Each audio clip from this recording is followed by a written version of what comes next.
கர்த்தருடைய இன்றைய வார்த்தை, என்னை நோக்கி கூப்பிடு, அப்பொழுது நான் உனக்கு உத்தரவு கொடுத்து நீ அறியாததும் உனக்கு எட்டாததுமான பெரிய காரியங்களை உனக்கு அறிவிப்பேன்.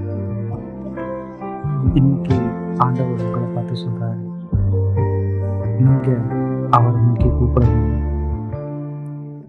நீங்க அவரை நோக்கி கூப்பிடும்போது அவர் உங்களுக்காக இறங்கி வந்து உங்களுக்கு வேண்டியதை கண்டிப்பா செஞ்சு கொடுப்பார்.